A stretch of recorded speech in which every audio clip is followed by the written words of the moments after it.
Alright, hey, what's going on YouTube? This is Nerbomatic, playing a little bit of EverQuest. If for some reason you're watching this video, I don't really have to go into too much detail about it.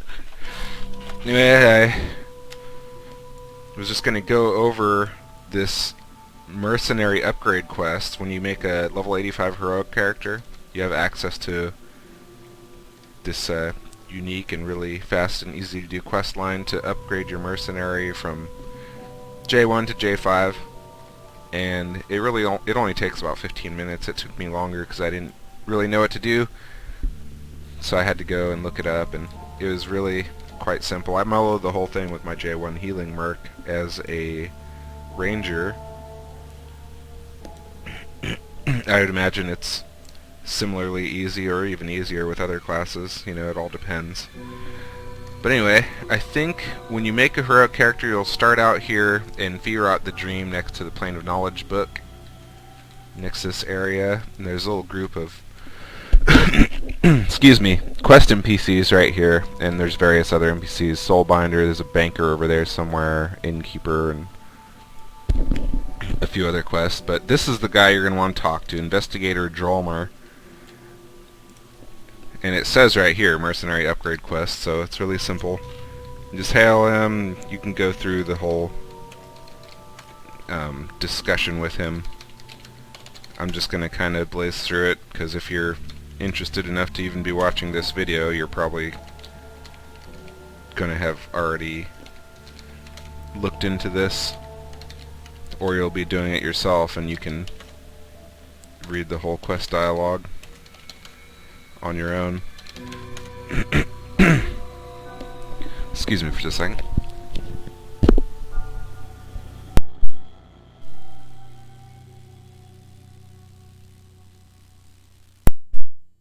Okay, sorry about that. It's early in the morning. I just finished some coffee, so I'm still got a lot of phlegm, and I don't want to be coughing and hacking into the microphone.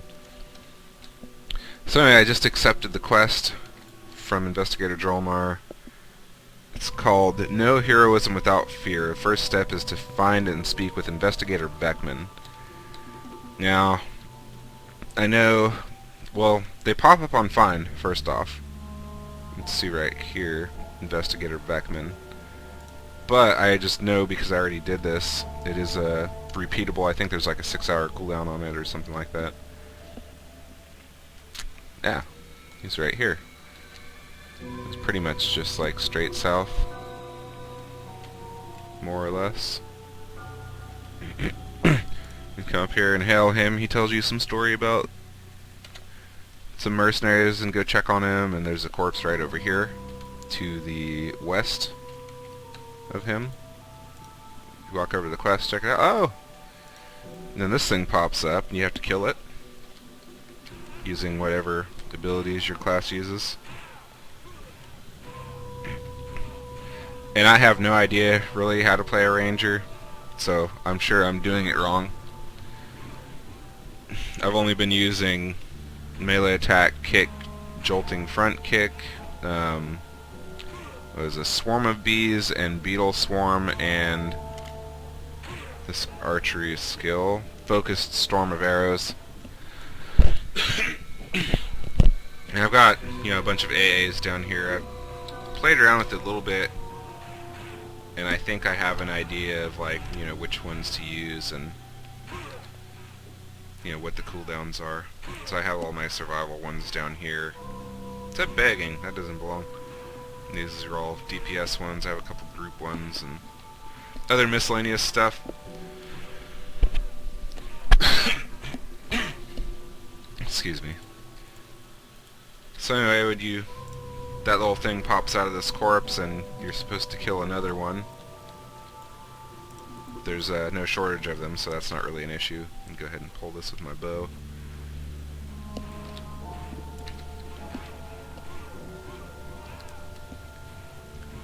So if you are, again, watching this, you probably also already know that they changed headshot.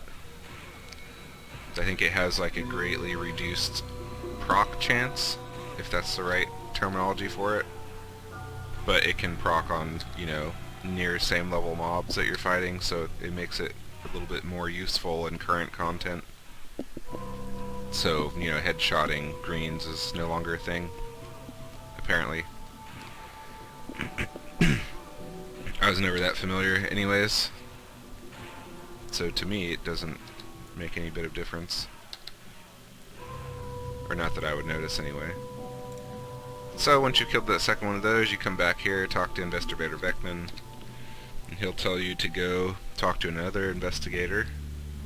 Now I think that's right, yeah, right over here. And there she is, and you'll hail her, and she'll be like, help me, these guys are attacking me, blah blah blah. And then they'll start attacking me, I think. Yeah, there they go. You don't have to wait for them to attack you.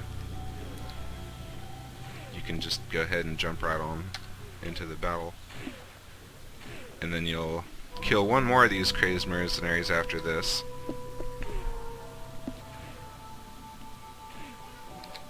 I always feel like there's something more that I'm supposed to be doing. I'm not sure if that's true. If anyone who knows better happens to watch this video, definitely leave a comment and say, hey, you suck at playing a ranger, you're supposed to be doing this, and I will greatly appreciate it. I don't currently play this game a whole lot. It's just, probably heard before, you know, a game that a lot of people just come back to here and there. And I'm one of them.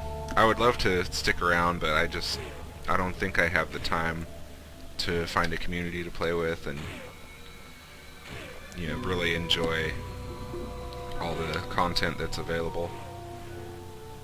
But I still enjoy the way that the game plays, so I always come back and, you know, I'll usually start a new class and play around probably till about mid-60s, or, you know, maybe even as high as 70, and then I'll start doing other things, or I won't have time to play. You know, all kinds of things can happen.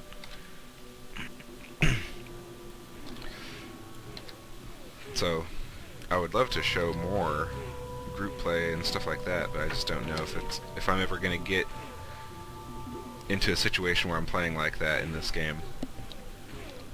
But who knows? We'll see. The thing I have noticed, as far as YouTube is concerned, is I haven't seen a whole lot of EverQuest videos, period. And I think the ones I have seen, don't even tend to have commentary. And I usually don't even know what's going on. It's probably hard to, if you're not familiar with the game, or even if you are, because UIs vary greatly, I'm sure. It's probably hard to kind of tell what's going on here at all. And I don't really know what to tell you about that. I'm working a lot of auto attack.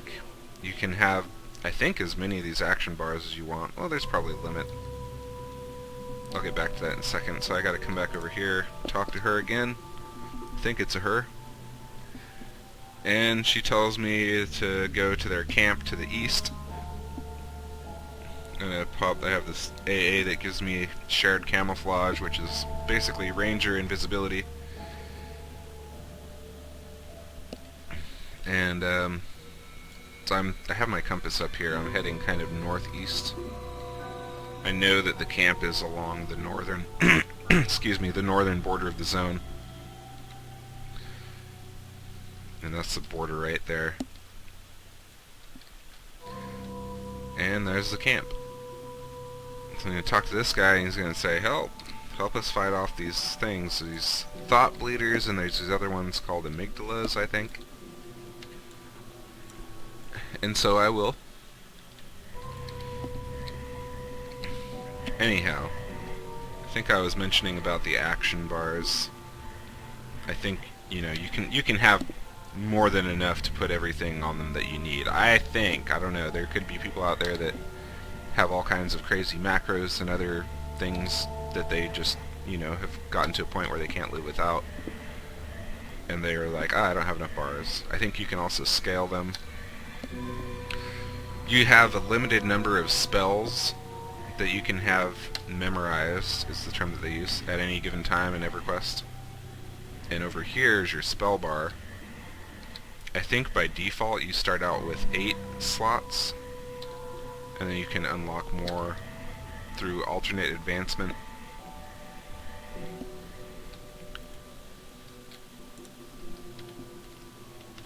And I think I have 12 now. Like with the heroic characters, you basically start out with all the alternate advancement points and already allocated, so you'll have your maximum of spell gems unlocked. I don't know if there's a whole lot of spells that I need to have on here. I have basically a bunch of like human-only archery skills that are technically spells that also require a certain type of arrow that I ran out of, so I have to make more of those. But other than that, I'm thinking I don't really need this many spell slots. Of course, I am only level 85. I think the current level cap is 100 with the most recent expansion. It's my mercenary here. This is a cleric mercenary. She's doing a really good job keeping me alive. Her mana's hardly gone down. These things are pretty easy to deal with. Excuse me for a second.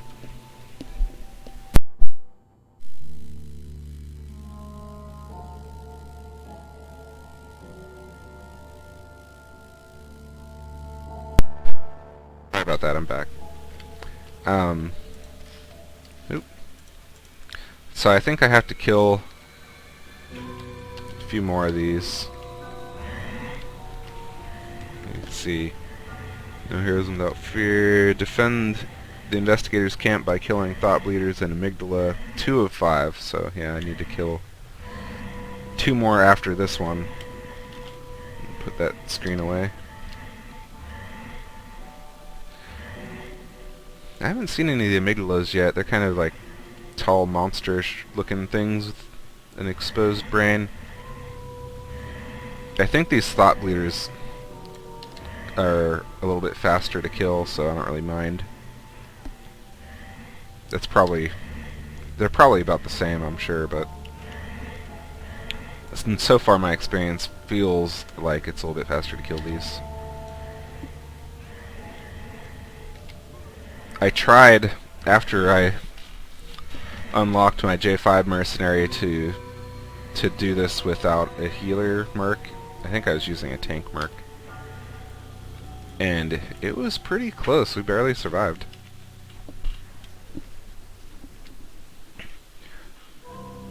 It's beating on my healer.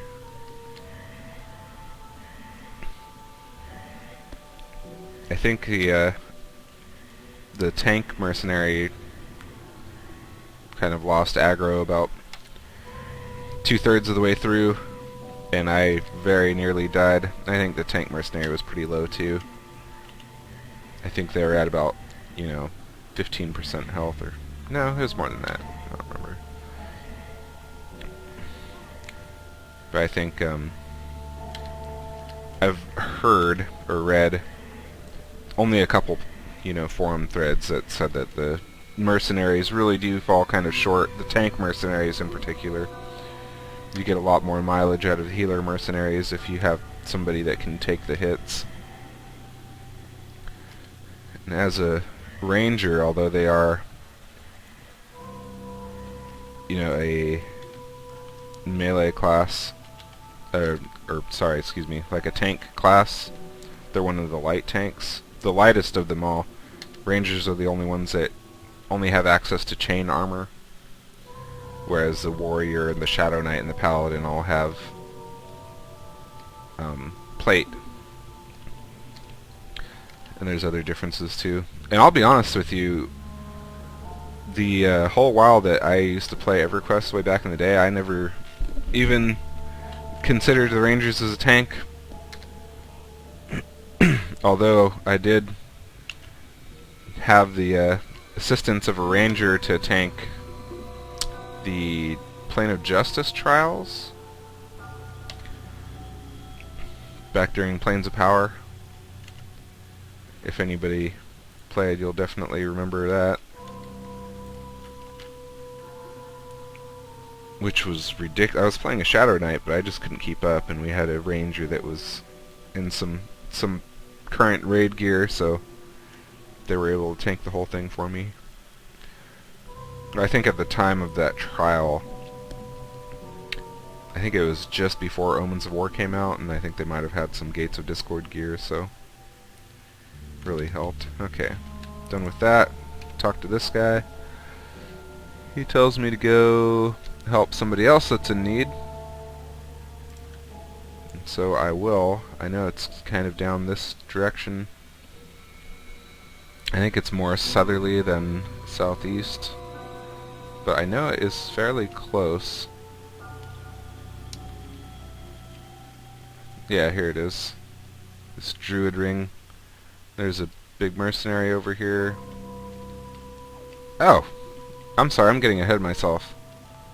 I don't want to talk to him yet. I have to gather these mushrooms, which I passed. Right here. And then I have to go kill some lizardmen dreamwalkers, I think they are.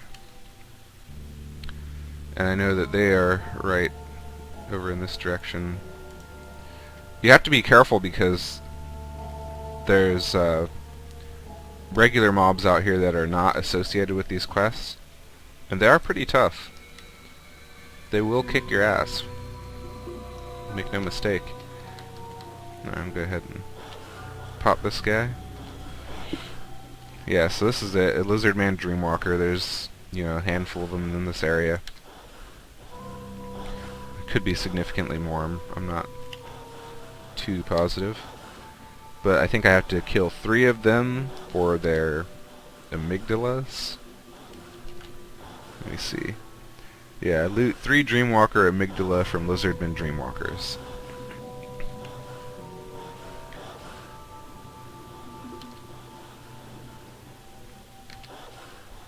Like I said, I was able to do this pretty easily with my J1 Merc. I don't know. Of course, you know, being a heroic character with heroic gear, I know that, I'm pretty sure anyway, that there is much better gear available. But it's pretty decent stuff. Let's see, so there's one over here.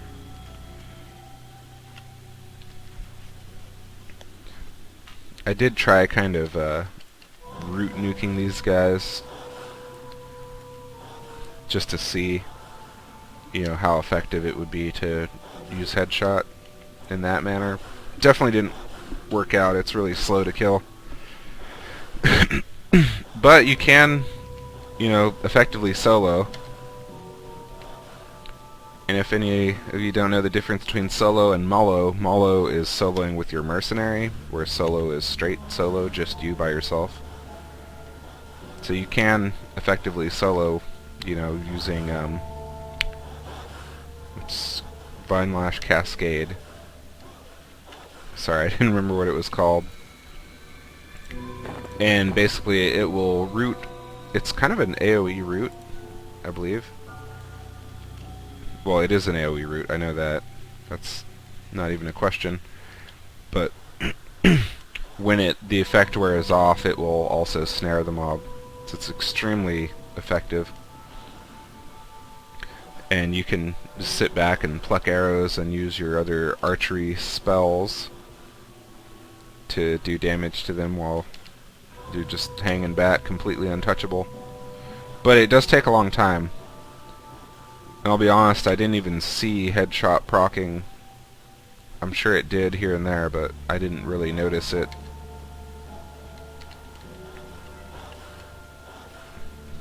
And, of course, it only works on humanoid type things, which I'm pretty sure that these lizardmen fall into that category.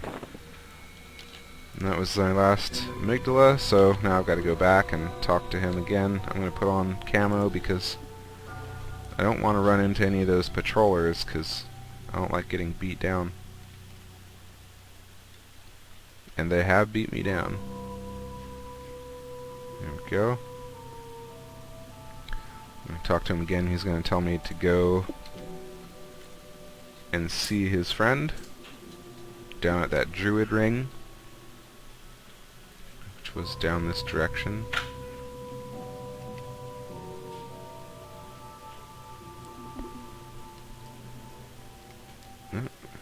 Have I gone and lost? Oh, there it is. Okay. I'm going to talk to this guy, and he's going to say something about knowing what the cause of all this craziness is, and well, you'll see in a second. Hope you fight good, he says. You feel the air growing colder. And then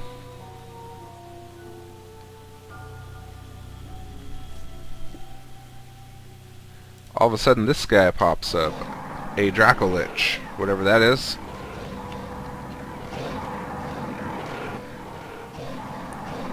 And I will go ahead and pop some disciplines here.